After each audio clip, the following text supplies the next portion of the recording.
What components do you think are necessary for a good educational style video? So the very first part, of course, is coming up with a good topic that's going to resonate with the people that you're trying to reach. Make a thumbnail. Then when you come into the actual piece of video content itself, a good hook. Of course, you got to grab their attention when they come in. It's really important that you hook your viewer. We've got a good thumbnail. We've got a good hook. What comes next in our structured video? After that, start giving them the content, man. Like, give them what they came in for.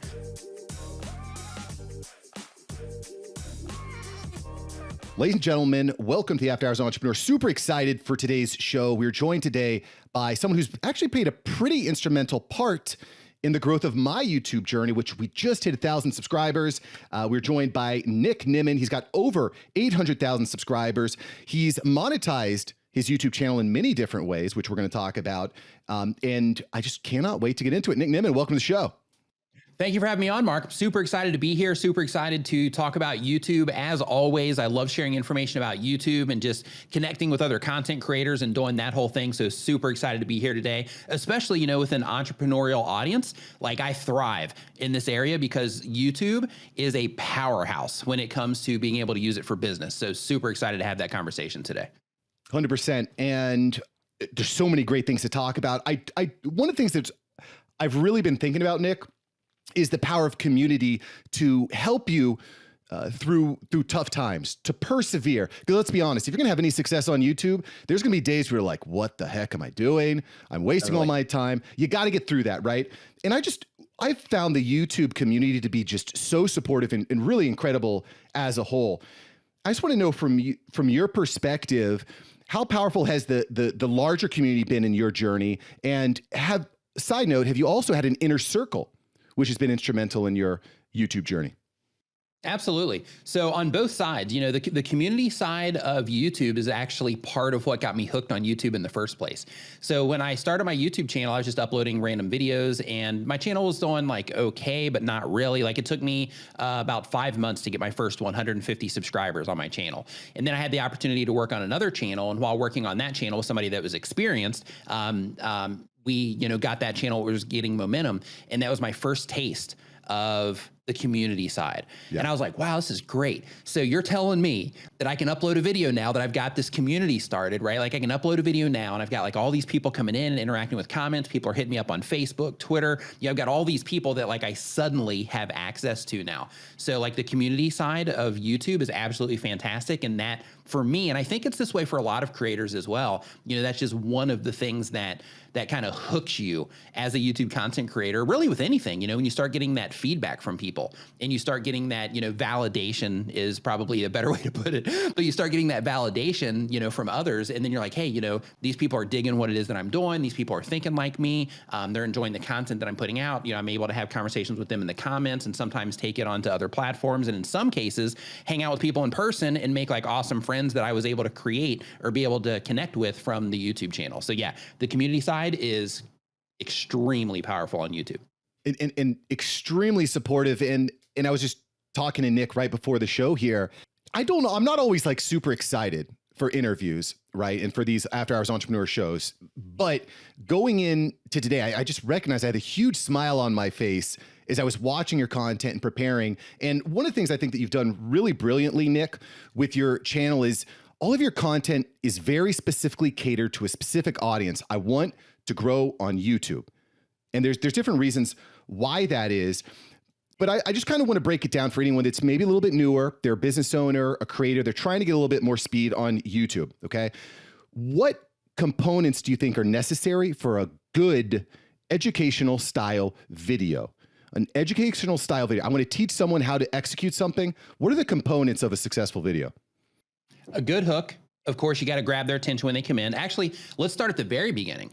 So the core, or you know, you got to be able to get them to click before you can actually deliver your content. So the very first part, of course, is coming up with a good topic that's going to resonate with the people that you're trying to reach. Make a thumbnail that, instead of, you know, having that thumbnail necessarily featured on you or having a bunch of unnecessary text in your thumbnails, things like that, just focusing on imagery that's going to help the people that you're trying to connect with understand at a glance, and this is a really important part, understand at a glance that the content that you're making is something that they're interested in. An example that I like to give for this is, for somebody that talks about baseball, even if they're not showing games or anything like that, if they're just talking about baseball, if they have a thumbnail and in that thumbnail, it's them, or it's, something that's kind of unrelated to baseball, like a bunch of, text about them or, their own branding or whatever it happens to be. And they put that out there. So the baseball enthusiasts that they're trying to reach, they're going to just glance right over that because it's not going to grab their attention. They're not going to see that as something that they're already interested in. But if they instead use baseball imagery, even if they're sitting in an office talking about baseball, they're not on a field, anything like that. But if they use baseball imagery in their thumbnail, that helps the people that they're trying to reach identify that that content is something that they might be interested in. So because of that, you have to make sure that you do those types of things as well as a compelling title. But once you get them to click, then when you come into the actual piece of video content itself, it's really important that you hook your viewer. And what that means is you grab their attention and you let them know that basically you're not clickbaiting them. You let them know that you're in the right place, and you let them know what it is that you're going to be taking them through in the video. So you can do that through either introducing, a story at the beginning, or just simply saying, I'm going to be showing you this, or I'm going to be teaching you this in the video, or by the time you're finished with this video, you're going to know how to XYZ. So the idea is just putting that hook in there so that people know what to expect, but also so that they can confirm that what they clicked on is what they're actually going to get for the people that are not familiar with you already. But before we move on, Nick, before we move on to the next part, I want to just ask you a quick question about the way that you execute on hooks. When you complete your hook, or when you create your hook, are you being really SEO considerate? Meaning, are you using specific keywords in the hook? Are you just repeating the same things in your hook that are in the title of the episode? I mean, I don't want to go super deep here, but I'm curious how you see that. Yeah, so when it comes to my content, some of it I target for SEO, some of it I don't care if it ends up in search or not. Yeah. So the thing with YouTube is that a lot of content creators, especially if they're like just getting started on the platform, because there's tons of information out there about how to get views. And one of the easy ways that you can get views on YouTube is targeting YouTube search, because people are actively looking for your content. So it's relatively easy to get a response off of YouTube search. The challenge when it comes to YouTube is being able to scrape the same amount of views off of a homepage or off of the suggested videos. And that's a totally different approach that you take, because in that particular case, when the homepage loads up, let's say they come onto YouTube to watch one of your episodes. Well, in that particular case, they come onto YouTube to watch one of your episodes. Well, I want to grab their attention and pull them into my video, right? While they're coming here, you get them to log on, but I want to grab their attention when that homepage loads. So because of that, it's really important to make sure that you're targeting YouTube search, because it's extremely powerful. And depending on what it is that you're trying to do with your channel, it can be extremely consistent traffic if you can get your videos to show up there. However, it's also important to make sure that you're trying your hand at the recommendation features as well, because that's where a majority of the traffic is on YouTube. For example, if you were to put out a video right now teaching people how to do whatever it happens to be that you teach people, then in that particular case, let's say that you're teaching people about, fishing, then in that particular case, if you said something, or if you frame the video for YouTube search and it's something like, like how to, thread a line or whatever it would be, then in that particular case, when you publish that video, if you target it toward YouTube search and you're not being that compelling, so that it's not really appropriate for home pages or for suggested videos, then what happens is within the next 24 or 48 hours, sure, you can get some views from that. And even if it's a high volume search term, unless it's something that's trending, something major, the amount of views that you're going to get on that particular video are going to be relatively limited at the time of publish. Yeah. However, in the recommendation features, your videos can blow up in a 24-hour period or a 48-hour period compared to what it is that you get in search. So when you're putting your content strategy together, I know we're going a little bit off topic here, so we'll bring it back, but when you are putting your content strategy together, it's important to make sure that you're considering those things. So for example, I'm putting together this affiliate video, and I'm doing it for the sake of driving revenue. And because of that, I want to make sure that that revenue is relatively consistent. So I'm targeting search for this one. On the other hand, let's say that you have a sponsorship, or let's say that you're targeting something as an affiliate that you need to get attention to right now because the company that you're promoting is having some type of thing to where if you get a certain amount of sales, then you get this amount out of a bonus or something like that. Well, in that particular case, then you would want to target the homepage and suggested videos. So the approach that you would take with the content and how you actually wrap it all up would be a little bit different. So instead of, how to thread a fishing hook, if you were going for recommendations, it might be something along the lines of, this fishing hook threading technique is guaranteed to catch you more fish, or something along those lines, right? So the approach that you take is going to be completely different based on where it is that you're trying to get your content. But we went completely off the deep end, so I can pull it back here to the question, which is, when you're doing your hook, are you putting certain keywords in there and things like that? So for me, it's more about connecting with the viewer than it is trying to do things like that for the sake of YouTube getting context of what the video is about. YouTube is smart enough. The system, the algorithms of YouTube and their AI that's reading all of this stuff and watching your videos and listening to your videos. They're so advanced that you can have a title that isn't even necessarily relevant to your video, and eventually their system will figure out who's a good fit for that content. When you're adding all of that metadata, you're trying to put all those words in your actual video. The only win with that is it just helps the system just have better context into what's going on.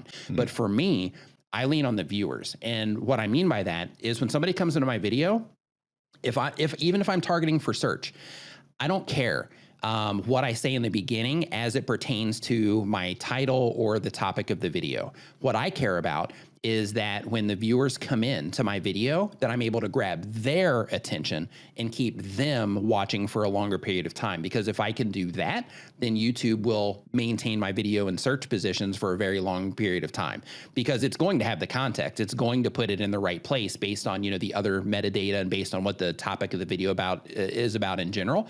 But my job as a YouTube content creator is to keep the viewer in my video. So because of that, I cater everything to the viewer experience. So because of that, for the last, I think year or something, I've taken out logo intros and I'm just basically trimming the fat and just thinking okay, with every video I publish, how can I make this the best possible experience for the people that are interacting with the content? And by doing that, that's how you get YouTube to work on your behalf, to keep your videos in search, to put your videos in front of the right audience, that as entrepreneurs, when you're trying to get business from it or get affiliate sales or whatever the thing is, when they're putting your content in front of the right people, then those people are clicking on it. And that whole thing that I was talking about before about resonating with them as your hook, instead of thinking of hey, I'm trying to trick this robot, right? If you can resonate with the people, then that will cause your content to do better on YouTube. So that's the thing that I focus on. And I love that you said this, Nick, because I was having a similar conversation with Roberto Blake, mirrored the same kind of thing. Hey, if I'm chatting, I want to connect with someone. It's YouTube, right? You want to connect with someone on a more granular level than, like you said, trying to trick the algorithm or focusing solely on the algorithm. But I do think there's a fine line between making sure that your show is searchable and findable, but also not being so obsessed with that you forget about what YouTube is about. And that's connecting with people on a powerful level. Okay, cool. So back to kind of how to structure this educational video, right? So we've got a good thumbnail. We've got a good hook. What comes next in our structured video? After that, start giving them the content, man. Give them what they came in for. So, the idea, when you are wanting people to watch your videos for a longer period of time or just have a good experience so that they like your video, they comment, they subscribe, they come back, they want to watch more of you, and that you become their go-to person. The idea there is that you just focus on them. So because of that, after your hook, just get right into the content. Now, of course, in some cases, you're going to want to, start to build up a little bit of a story there. Maybe you put in some pain points, hey, have you ever, when you're trying to, thread your fishing hook, have you ever run into this problem to where your fingers are just too fat and big? Well, I'm going to show you how to get around that here later in the video by cutting off your fingers. But, the idea is that you just kind of build up a little bit of a story to where they can, resonate a little bit deeper. You can do that as well.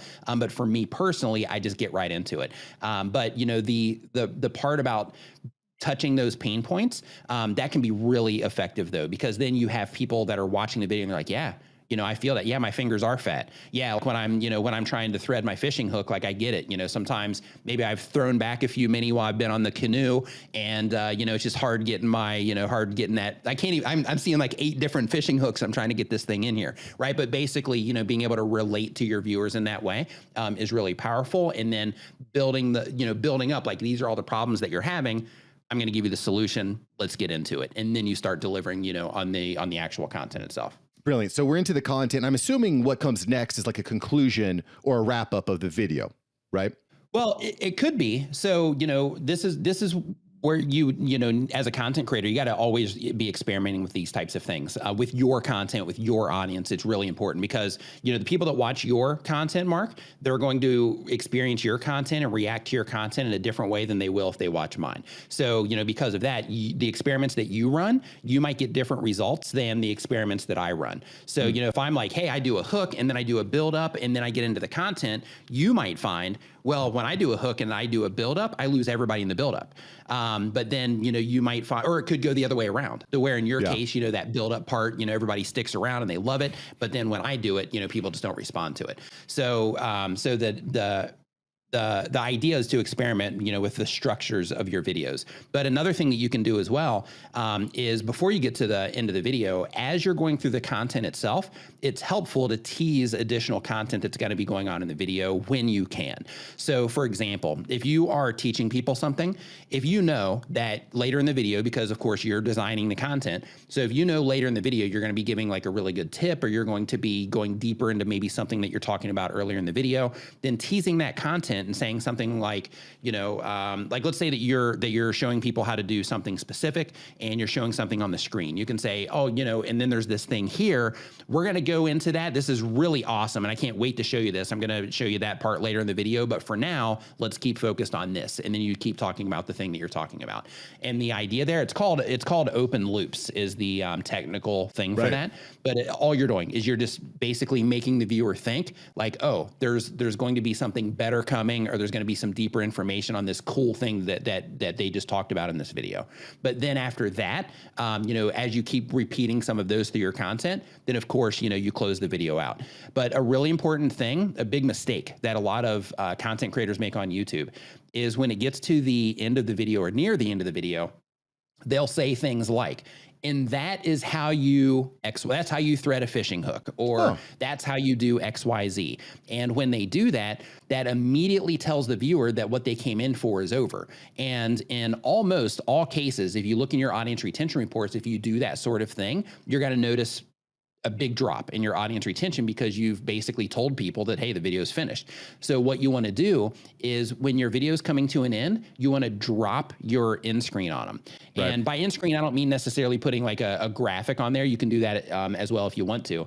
But the idea is when you're doing you're using any type of finalizing language in your video, that's how you do this. Or, hey, by the way, if you're new here, make sure you subscribe, those types of things.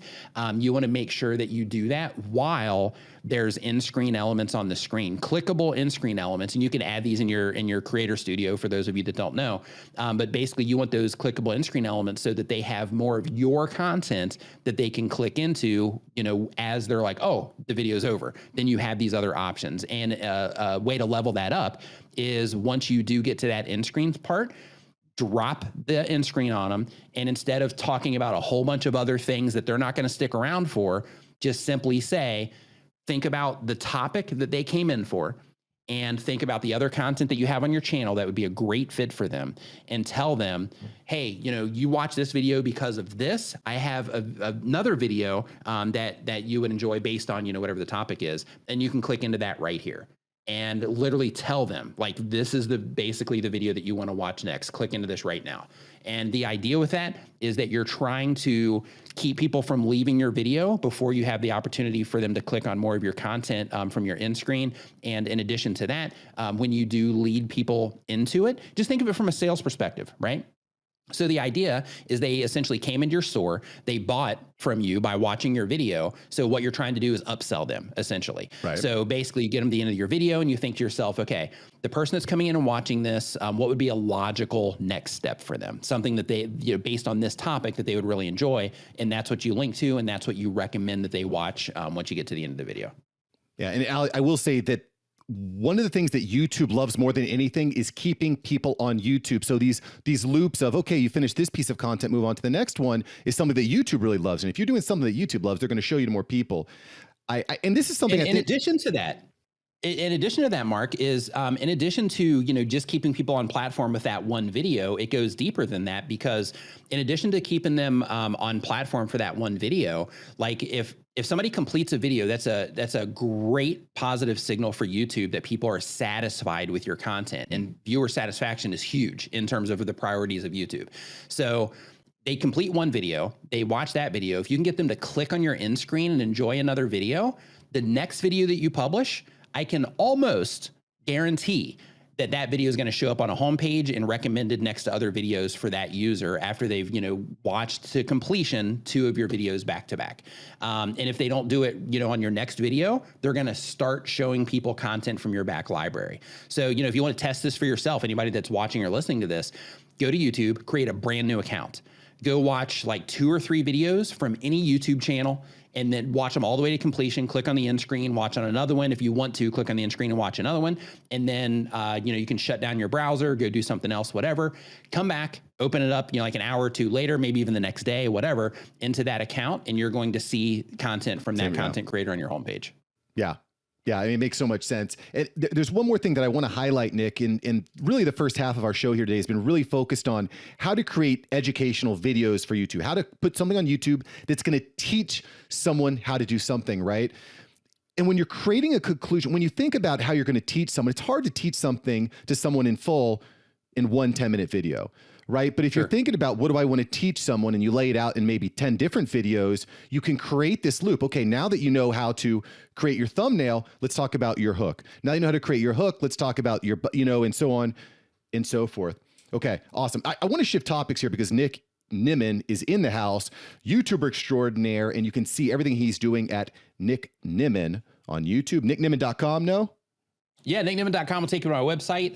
If you want to check out the YouTube videos, then just go to Nick Nimmin on YouTube, or just search for the name on either Google or YouTube, and it'll pop up. The YouTube channel, they rank higher than I do, unfortunately, for my for my name. So, well, that's because that's where your bread and butter is, and that's what we're talking about. Yeah. And I do want to talk a little bit about I want to talk about repurposing. We got to talk about repurposing. That's what I'm obsessed with. That's what all the after hours entrepreneurs are obsessed with. Better content, less time, and something Nick has been really diligent about is producing a live show every Saturday at 9 a.m. Eastern.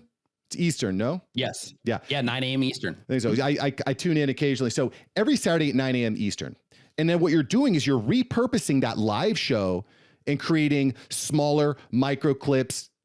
And this is something I think is really, really prolific. The challenge, though, Nick, I think, is when you're hosting your live audience is going to want a different experience than your post live audience, right? The post live audience doesn't care that you're communicating with John Smith and the audience. They just want to, they want the book. So how do you structure your live show in a way that is extremely engaging for your post live audience? What are you doing? Give me a couple takeaways.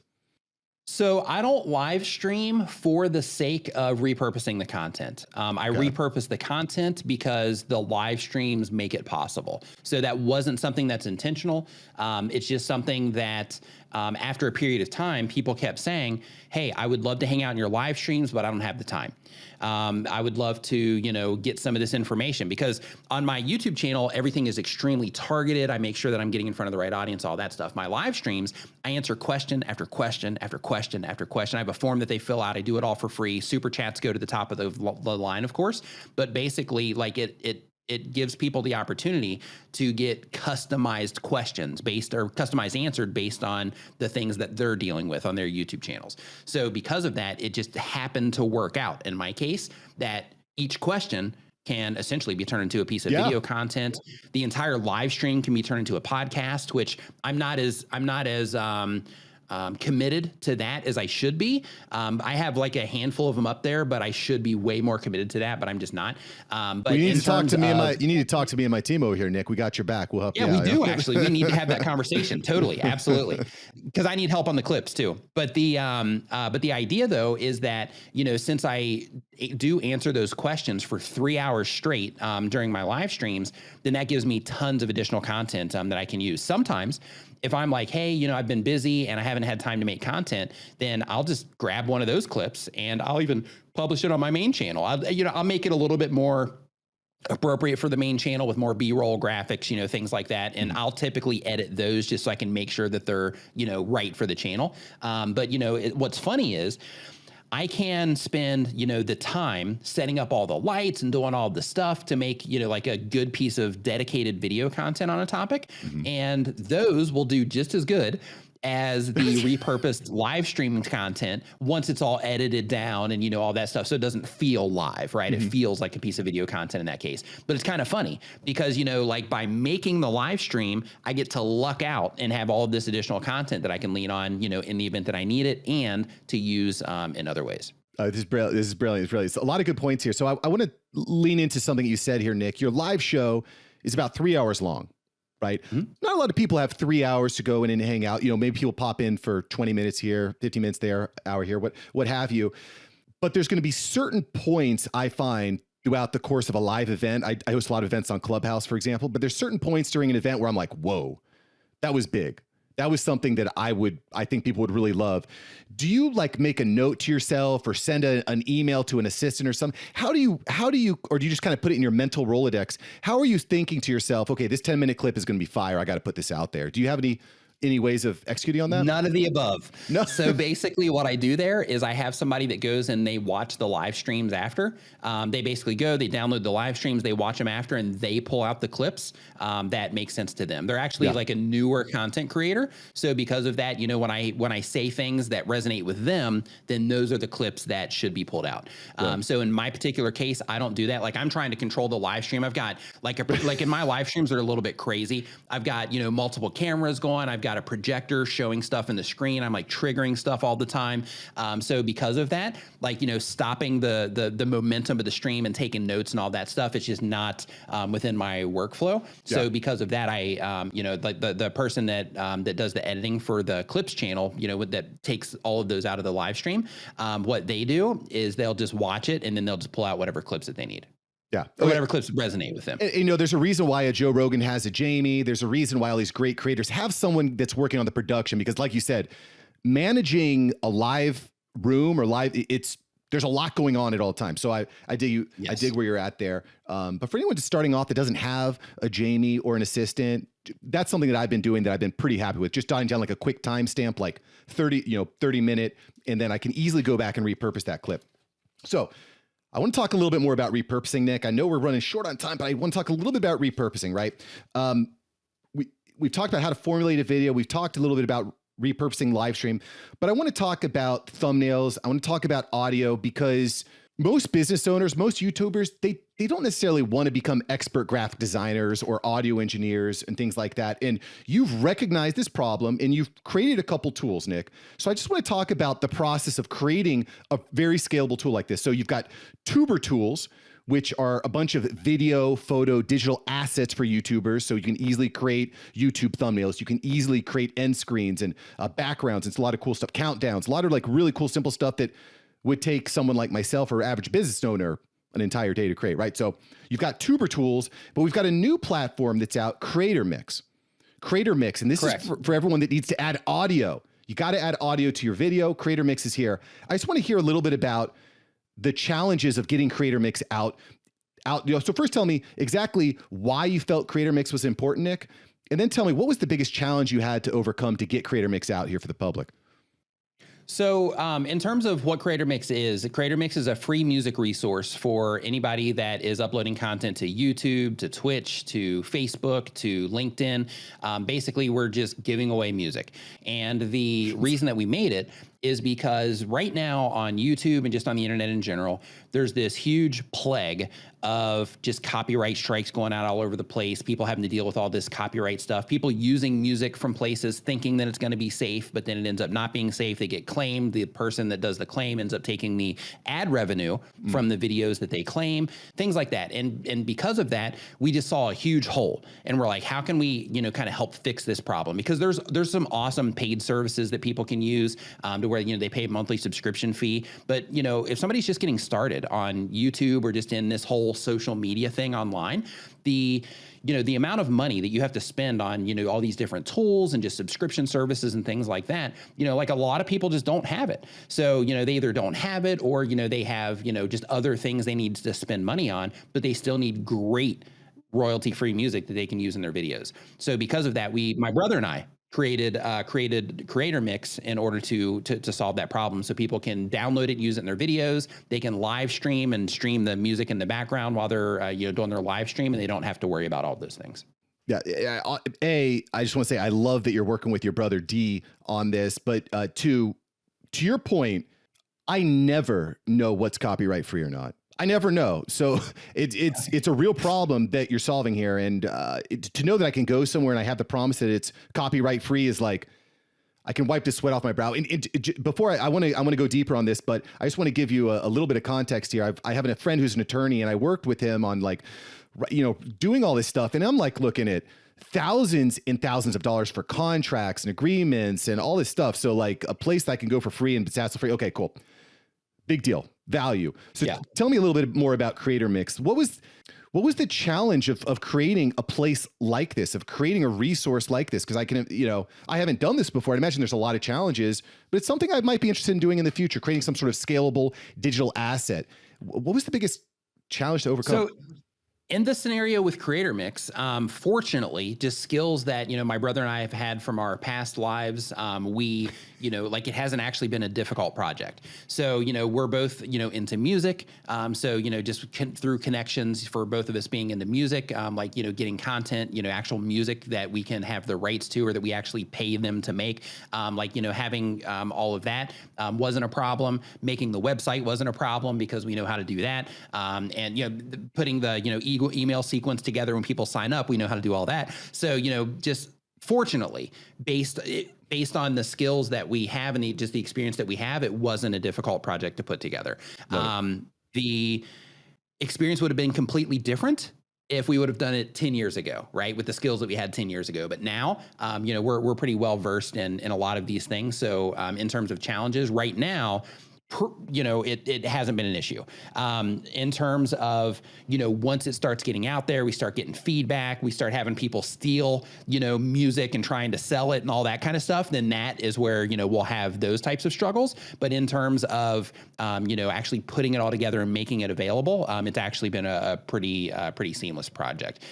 Fortunately, even more fortunately for me, my brother has actually handled most of actually, getting it together and putting it together. And this is kind of like, just more of like a passion project on his end. So he's put in a ton of time into it, fortunately for me. Well, D is going to be on the show here within the next couple of weeks. It's Nimmin. Nice. So I'm going to tell him that you gave him a shout out, that you gave him props. Yeah, please do. Quick rapid fire question here for you.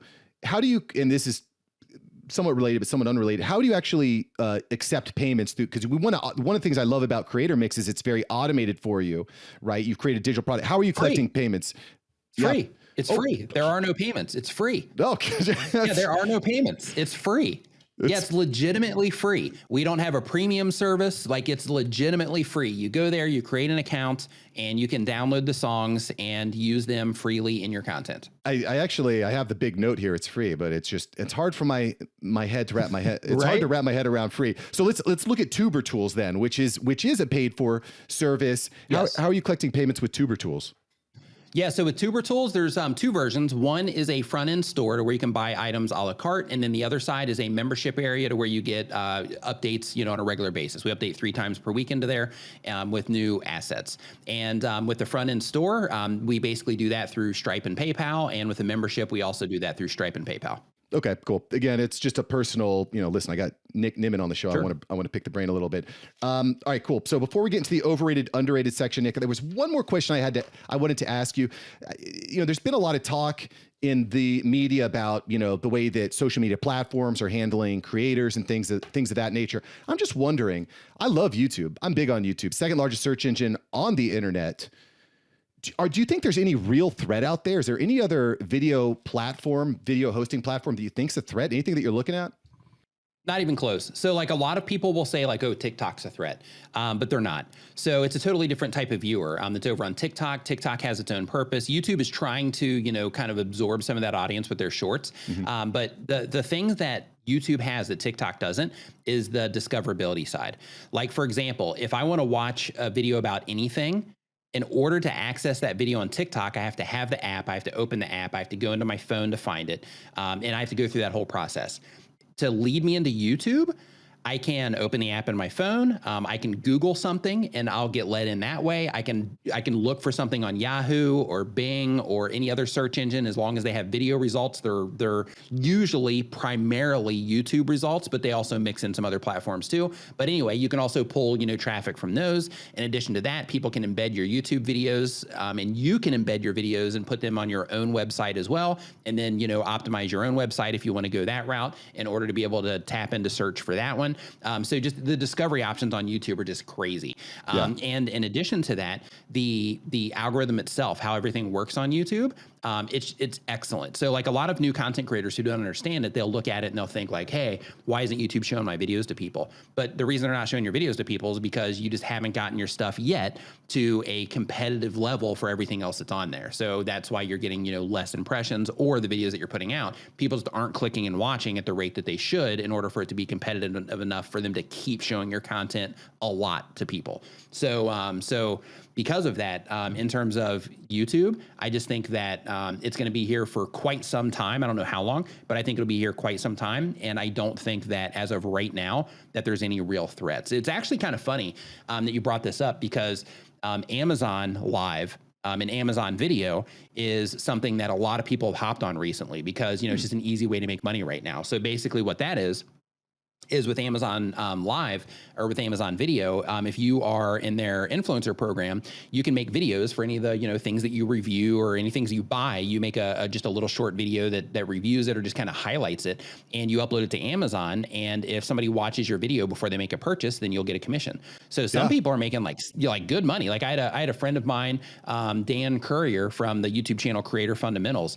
I think he's made like $20,000 over the course of just like a couple of months, maybe 3 months, maybe 4 months, but he's made like a decent amount of money over a short amount of time with hardly any effort. He's made a bunch of videos on his phone. Wow. I don't even think he uses voice in them. Yeah, so people are doing that. But the funny thing is people are like rushing over there, right? When this whole thing opened up, people are rushing over there like, oh my gosh, this is great. It's like, the promised land. But now already there's problems where, they're limiting, how they're, showing content, they're prioritizing different types of content and things like that. And, people are already being impacted there. So, the way that YouTube has built their foundation, and just in terms of, the culture of YouTube, which other platforms also don't have yet, TikTok probably will, but just the culture of YouTube is so thick that that by itself is hard to compete with. But in addition to that, though, just the discovery mechanisms that lead people into YouTube to where you can, get your content shown there is pretty crazy. Well said. I think this is going to be a micro clip right here talking about Amazon versus YouTube. Very, very interesting. And I know just anecdotally, when Joe Rogan left YouTube to go to Spotify, I consume a lot less Joe Rogan now, because I was consuming him on YouTube. So I think that, are you looking for the long-term, I guess, value of a consumer, or are you looking for a quick dollar? And there's always a balance there. And you can get it all on YouTube. Yeah. Like on TikTok, you have like the quick vertical videos and like, that's it. But on YouTube, you can go there and you can watch a 60-second clip and be entertained by that. You can watch a 5-minute video and learn how to do something awesome. You can watch an hour-long, podcast or interview or training on something. Universities upload lectures to YouTube, but they can't do that on some of the other platforms. So, you know, just all of the different things that they offer, it's like they're going to be here for quite some time. The only thing, in my opinion, that would get in their way is some type of legal thing, to where, you know, they're like, hey, you know, we notice YouTube is doing this, so because of that, you know, they have to change something that kind of breaks all of that. But for now, I think that, you know, long term, YouTube isn't going anywhere anytime soon.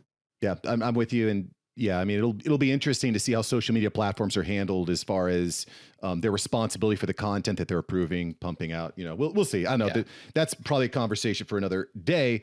Before I let you go here, Nick, though, as I know time's running a little bit short, I just got to ask you, Nick, if you had to give yourself a piece of advice before you recorded your first video on YouTube, what would you say? Before I recorded my first video, it's a good question. So if I had to give myself a piece of advice, it would probably be just to embrace the process. Like, you know, looking back, because, you know, like when people first start publishing videos to YouTube, they start looking at like, oh, okay, I'm publishing this. Like, how many views do I have? And that's like the only thing they care about. And then once they start getting a few views, then it's like, okay, how many of these people just turned into subscribers? And then, you know, they'll like lose sleep at night, you know, because of what's going on. I was the same way. So because of that, my advice to give myself would be, don't worry about all that. Focus on the value that you're bringing your audience. Focus on getting better at what you do in terms of, you know, editing the videos, in terms of presenting the content, in terms of, you know, doing all of the stuff that you have to do as a content creator.